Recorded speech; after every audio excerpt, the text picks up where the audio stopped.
বর্তমানে হাজারো মানুষ সুইডেন ছাড়তে বাধ্য হইতেছে। এর পিছনে অনেক কিছু কারণ আছে।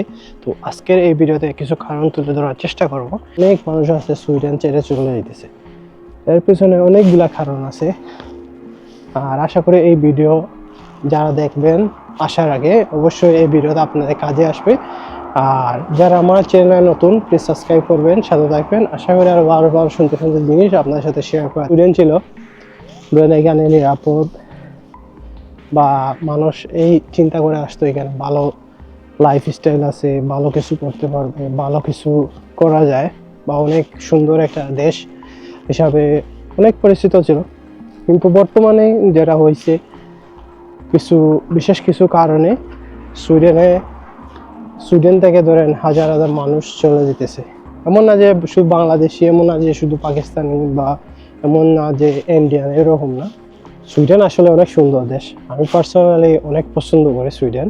আমি অন্য দেশে গেলেও তো এত ভালো লাগতো না, বা সুইডেনে আমার যেরকম ভালো লাগে। সো আজকের এই ভিডিওর মাধ্যমে চেষ্টা করবো তুলে ধরা বিশেষ কিছু কারণ, যেগুলা কারণে ধরেন অনেক দেশি বিদেশি অনেক মানুষ সুইডেন ছাড়তে বাধ্য হইতেছে। সো মেইন কারণ হলো যে কারণ এখানে স্বপ্নের সাথে বাস্তবতা অনেক কঠিন। ধরে অনেক মানুষ অনেক কিছু করতে পারে না, কারণ এখানে লাইফস্টাইল একটু অন্যরকম। তুলনামূলক যেভাবে চিন্তা করে আমরা আসি, আসলে এইরকম না। এই স্থায়ী হওয়া যেরকম সহজ ছিল, কিন্তু বর্তমানে স্থায়ী হওয়া বা পিয়ার পাওয়াটা তত আগের মতো সহজ না, অনেক কঠিন হয়ে গেছে।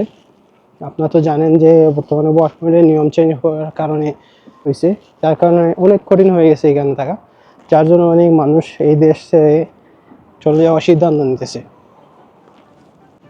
তো পরবর্তী যে সমস্যা হলো ভাষাগত সমস্যা, কারণ এখানে তো ইংলিশ সেকেন্ড ল্যাঙ্গুয়েজ হিসেবে চলে, কিন্তু সুইডিশ আপনার জানতে হয়। এখানে যদি ভালো কোনো কিছু করতে চান, ভালো কোনোভাবে থাকতে চান, তো সুইডিশটা জানতে হয়। সুইডিশটা অনেকে ধরে করতে পারে না। চাকরি পাওয়াটা কিন্তু অনেক টাফ, বর্তমানে কিন্তু অনেক টাফ হয়ে গেছে চাকরি পাওয়া, যার জন্য ধরেন কেউ 6 মাস লাগতে পারে, 6 মাস সময় লাগে, বছর সময় লাগে, আরও বেশি সময় লাগে। আর আপনি যদি ধরেন কোনো ভাষা ধরেন জানেন না, তো আপনার জন্য অনিশ্চিত, অনেক কঠিন হয়ে যায় ভালো একটা চাকরি পাওয়া। তো যত দিন যাইতেছে বাসা ভাড়াও কিন্তু অনেক বাড়তেছে, বাসা ভাড়া কিন্তু অনেক বেশি হয়ে গেছে। তো অনেক বড় একটা কারণ হয়ে গেছে, কারণ মানুষ ধরেন যা টাকা ইনকাম করে তার চেয়ে বেশি টাকা ধরেন বাসা ভাড়া দিতে হয়। ধরেন ইনকামের বড় অংশ কিন্তু বর্তমানে কিন্তু বাসা ভাড়া হয়ে গেছে।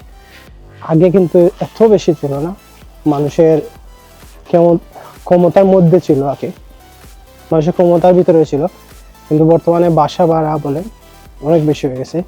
তারপরে যেটা হলো খাবার দাবারের দাম কিন্তু অনেক বেশি বাড়ছে, যেটা আগের তুলনায় অনেক বেশি। আগের যেরকম সুইডেনের লাইফটা সহজ ছিল, কিন্তু বর্তমানে কিন্তু অনেক কঠিন হয়ে গেছে, যার জন্য অনেক মানুষ সুইডেন ছাড়তে বাধ্য হইতেছে। সো এইগুলা কিছু কারণে মানুষ ধরেন সুইডেন ছেড়ে অন্য কোনো দেশে চলে যাইতেছে, অন্যান্য দেশে চলে যাইতেছে। যে দেশগুলা আসলে সহজে কিছু মানুষ করতে পারে, সেই দেশগুলাতেই চলে যাইতেছে। আর মেইন যেটা কারণ হলো যে বর্তমানে কিন্তু যে পারমিশন পাওয়াটা অনেক হার্ড হয়ে গেছে, এটা হলো বিশেষ কারণ। আর এগুলা আছে, সব কিছু মিলে মানুষ কিন্তু সুইডেন ছেড়ে চলে যাইতেছে। অনেক ধরেন বাংলাদেশি, অনেক ধরেন আফগানি, অনেক ইন্ডিয়ান, অনেক পাকিস্তানি, অনেক মানুষ কিন্তু এই দেশ ছেড়ে এখন অন্য দেশে ধরেন স্পেনে বা পর্তুগাল বা এইগুলাতে চলে যাইতেছে, যাতে করে সহজে ধরেন পারমিশন পাওয়া যায়, সহজে কোনো কিছু করতে পারে। এই জন্য ওরা সুইডেন ছাড়তে বাধ্য হয়েছে। কিন্তু কেউ যদি ধরেন কষ্ট করে 5 বছর 6 বছর কষ্ট করে একটা ভালো অবস্থানে যদি যেতে পারে, তখন কিন্তু আমি মনে করি যে সুইডেন অন্যান্য দেশের তুলনায় অনেক ভালো, অনেক কিছু করতে পারবেন। অ্যাটলিস্ট আপনি কিছু নাই করেন, বা অ্যাটলিস্ট শান্তিতে ধরেন থাকার জন্য আপনার মন মানুষে থাকে যে আমি শান্তিতে থাকতে চাই, তো সুইডেন হলো পারফেক্ট একটা দেশ। যদি ভালো একটা জব করতে পারেন, পড়াশোনা করে, তখন আপনি ভালো অবস্থানে কিছু করতে পারবেন।